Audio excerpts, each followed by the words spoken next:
Welcome everyone. Hope everyone's having a great morning. It is a beautiful day in New Jersey. So let me get this going here. All right, so again, I'm the Safe Routes to School coordinator at Keep Middlesex Moving, and Safe Routes to School is a federally funded initiative to encourage walking and bicycling to school.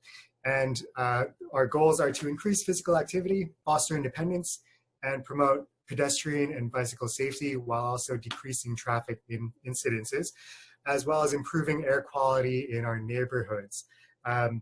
Now, I have worked for the Safe Routes to School program since 2014, and I've been at KMM for 3 years now, just a couple days ago, actually. So I recently had my anniversary. Now, it is Bike Month. Despite all of the other news, it is still National Bike Month, and the celebration continues in New Jersey. So Keep Middlesex Moving. We're celebrating with our neighboring TMAs.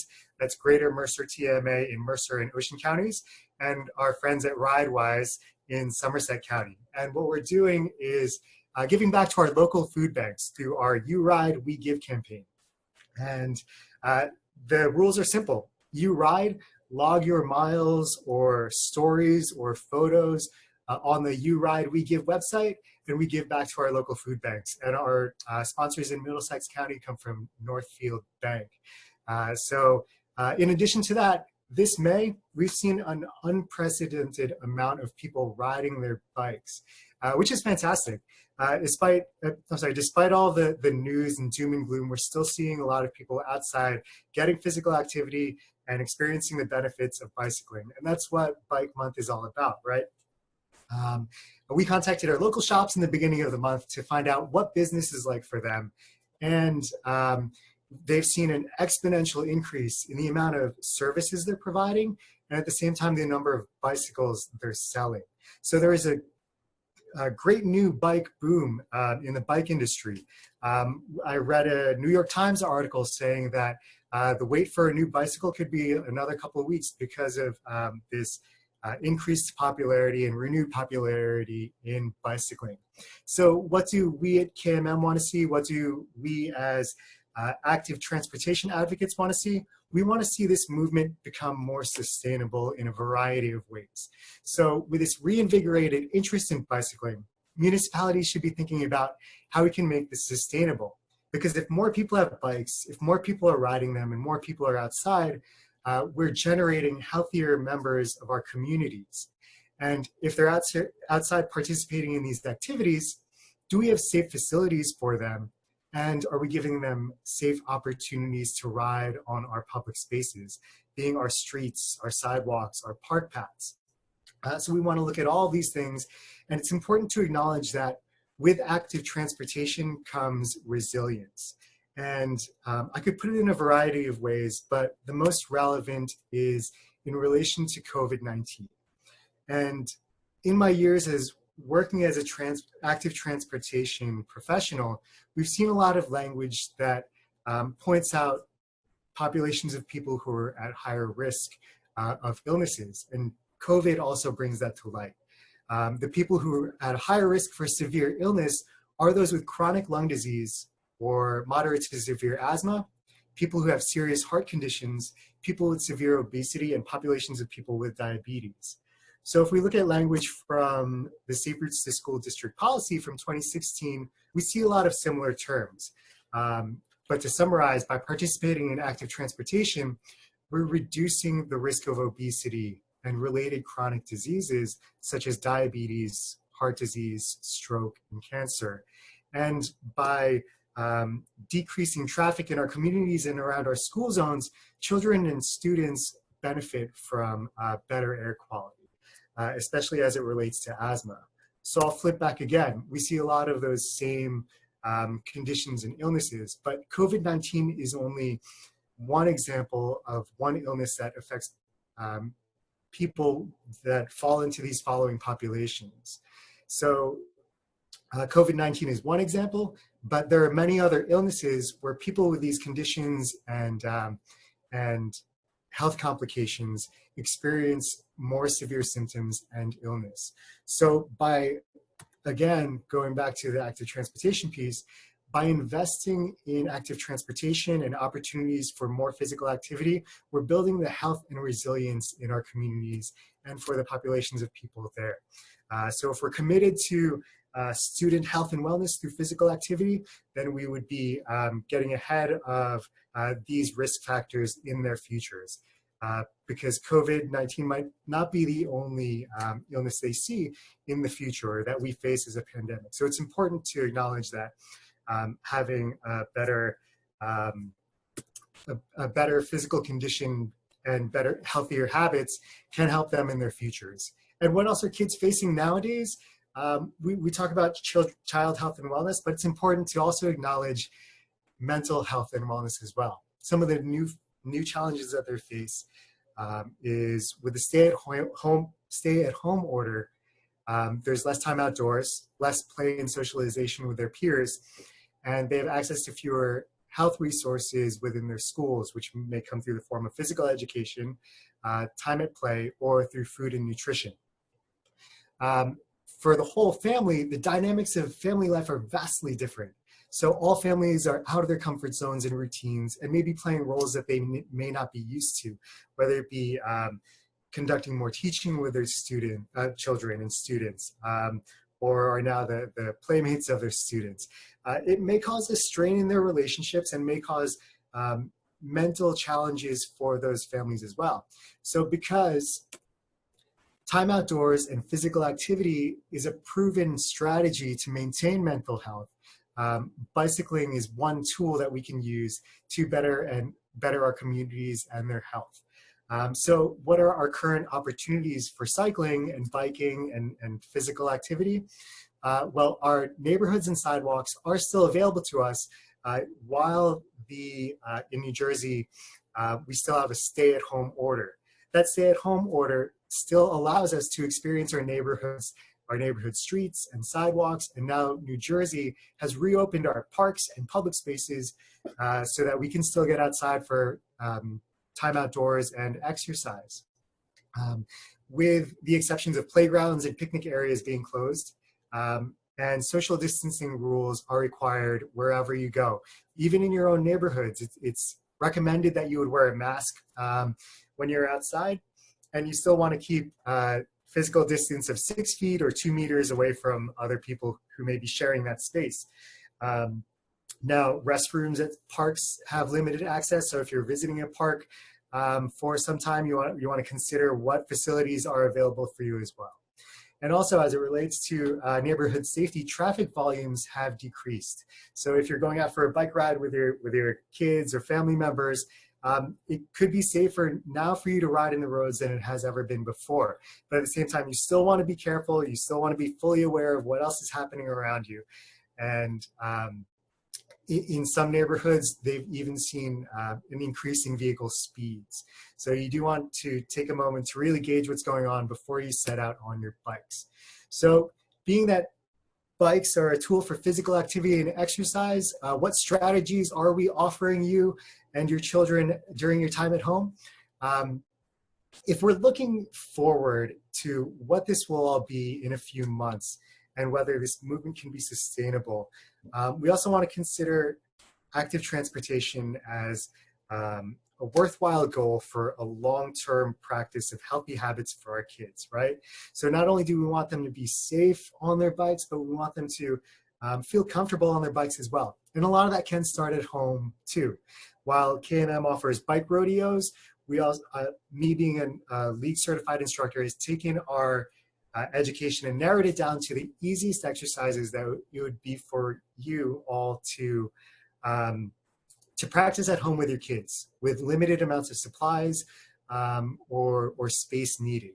But as I go through these few skills, feel free to insert any questions if I'm not clear, but these are the top 3 exercises that we would recommend that you practice at home with your kids. So by practicing these, we're building the confidence in our children's skill levels to handle their bicycles wherever they go, whether it be in and around the park or in and around their neighborhoods. Increasing that confidence can only help them ride more safely, because if they don't feel safe on their bikes, then odds are they won't they won't be able to ride well and confidently and safely. So these exercises also provide opportunities for them to learn basic traffic safety. And as I go through them, here we are. The first one is red light, green light. I put together a quick and easy video for you to find on our YouTube channel and Facebook of me doing this with my 2.5-year-old son, who's just learning how to balance his bike. Now, the great thing about this is that it doesn't require any additional materials, just any space to ride. It could be a park path or your sidewalk, as long as it's a space where you both can be heard. And we all know the game, and we've been playing it since we were little kids in elementary school. Red light means stop, and green light means go. So as the child is riding, you can call out red light or green light, and this will cue them to stop or go. But while it may just feel and look like a game, the child is actually practicing many practical skills that go along with riding in their actual spaces, in the neighborhoods and parks, and anywhere they go, because it practices balance, movement, stopping their bikes, finding the pedals and starting their bikes, as well as understanding spatial awareness and what it feels like to move. So these motor skills they're building on are things that they may have been getting in their gym classes that they can be practicing now. Moving on to our next activity, it's our avoidance weave. So imagine a car commercial. You have a slalom of a car veering back and forth around cones. Essentially, it's like that, but a little more calmed down and on a bike. But what this is practicing is steering, balancing, movement, and feeling what that movement is like, and regulating the speed on the bike by using the child's brakes.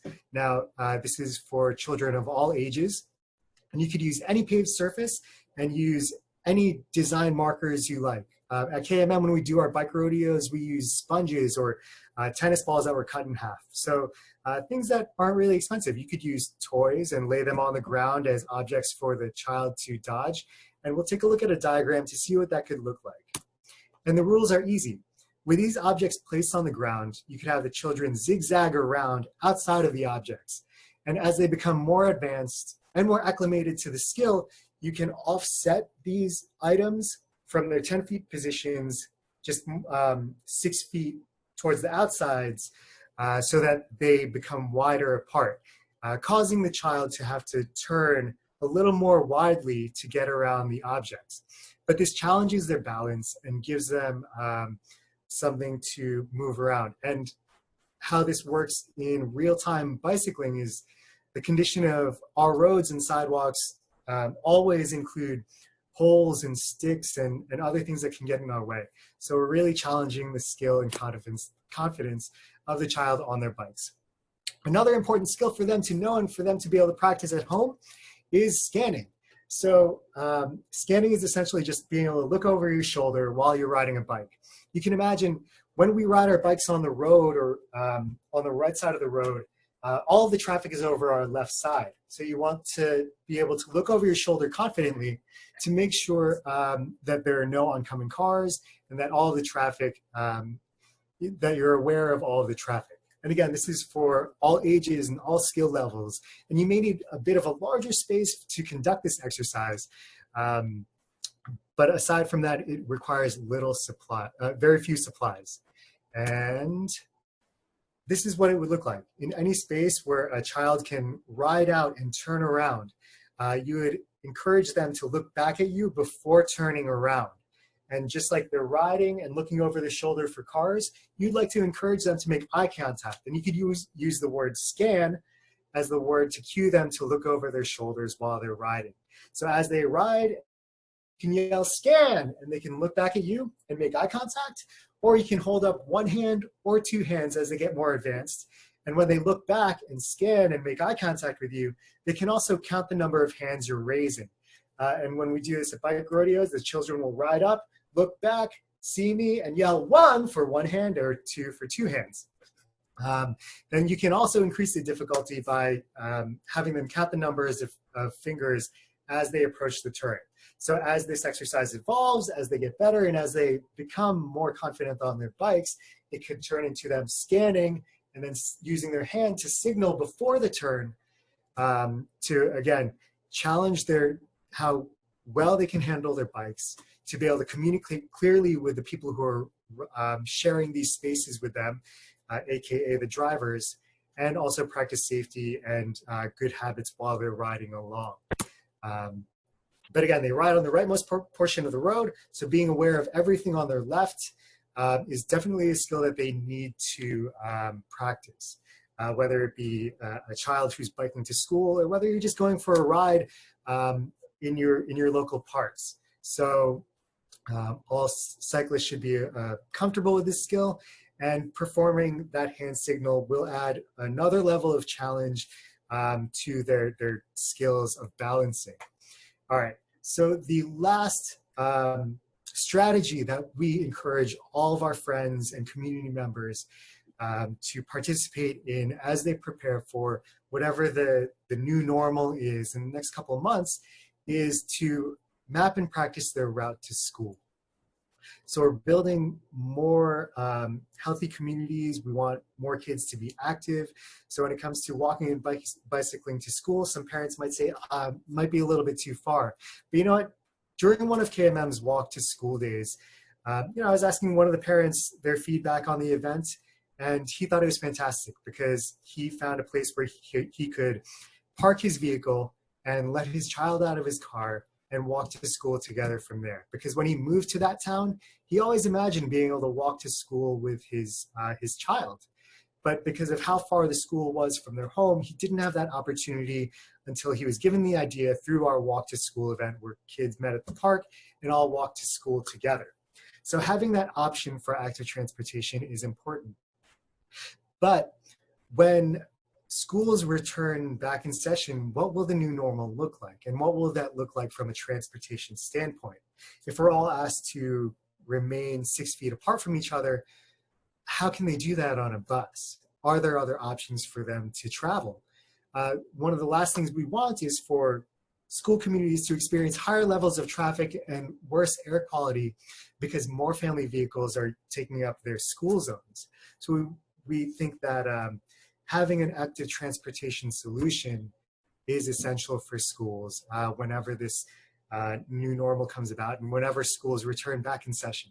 All right, so being able to research that route to school is important. You can easily do that on Google Maps to find out what's a bike-friendly route and what can we do to be more comfortable with it. I recommend driving it and then also experiencing that route on foot. Even if your decision is to bike to school, it is also important to be on foot and to document with a pen and paper just what kind of things you experience there. If you're experiencing high traffic volumes or speeding on that route, maybe it's not the best place. But if those are concerns you want to bring to your municipal leaders and say, we want to use this route to bike to school, but we're seeing a lot of speeding and dangerous vehicular activity here. What can we do about that? It's important to take notes on those types of things as well, just like we would on a walkability or bikeability audit. So like I said earlier, for families who live a little bit further away from school, now is a good time to explore a remote drop-off area for walking or biking to school, or an active drop-off location where you and your child can get out of the car and walk or bike to school from there. But because vehicle volumes are low, traffic volumes are low on our neighborhoods and streets, it could be a good idea to practice that now before students return back to school in session. So with that, we have those two strategies for practicing bicycling at home and your DIY or at-home bike rodeo, and also practicing your route to school. Now, if you have any questions, feel free to reach out to me, but at this time, I will turn it over to Trish